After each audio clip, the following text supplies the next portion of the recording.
এদিকে হাজারো মানুষের উপস্থিতি আর প্রত্যাশার চেয়েও প্রচুর পরিমাণ ক্ষুদ্র ক্ষুদ্র ব্যবসায়ীদের অংশগ্রহণ বৃহত্তর চট্টগ্রাম প্রবাসীদের আঞ্চলিক সংগঠন চিটাগং অ্যাসোসিয়েশন ইউএসএ প্রথম মেলা অনুষ্ঠিত হয়েছে।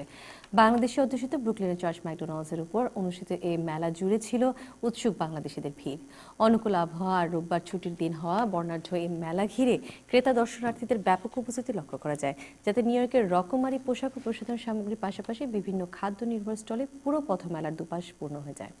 এবারে পথমেলায় বিভিন্ন স্টলের পাশাপাশি ছিল বিনামূল্য চিকিৎসা সহায়তা কেন্দ্র, ফলে ব্রুকলিনের পথমেলা ঘিরে সবার বাড়তি আকর্ষণও লক্ষ্য করা যায়।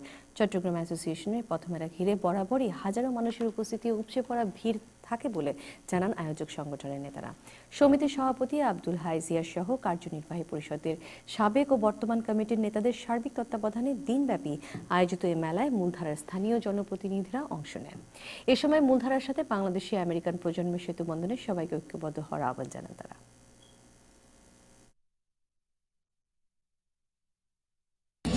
এটা পঞ্চমবারের মতো চট্টগ্রাম সমিতি মেলা আয়োজন করছে আজকে। আমি মেলার আয়োজকদের ধন্যবাদ জানাই, কারণ আমার জন্ম চট্টগ্রামে, তো এখানে সব প্রিয় মানুষগুলোর সাথে দেখা। আমি এজ এ চিটাং সমিতির প্রেসিডেন্ট চিটাঙ্গে হতাই হইতি তাহলে 25,000 মানুষ হইব। ব্রুকলিনের সবচেয়ে বড় পথমেলা হইব। ওরা চাকরি করলে উনি খুশি হইবেন। ভীষণ আমরা আজকে চিট্টগ্রামের লোক নিয়ে যে এত বড় মেলার আয়োজন করেছে, বর্তমান কমিটির লোকজনকে সভাপতি থেকে সদস্য সবাইকে আমি ধন্যবাদ জানাই। আমরা অত্যন্ত আনন্দিত যে আমরা প্রত্যেক বছর এই ধরনের একটি আয়োজন করতে পারি এবং সবার সঙ্গে আমরা একটা এই যে প্রাণের যে মিলন, এই বৈশাখী মেলাকে উপলক্ষ করে সেই প্রাণের মেলায় মিলিত হওয়ার জন্য আমরা অপেক্ষা করি। প্রথমে ধন্যবাদ টাইম টেলিভিশনকে, আপনাদের মাধ্যমে সমস্ত বাংলাদেশি কমিউনিটিকে ধন্যবাদ জানাচ্ছি যে আমাদের বছরে বিশেষ করে সামারে আমাদের এই সুযোগটা আসে সবার সাথে একটা মিলন মেলায় পরিণত করার জন্য।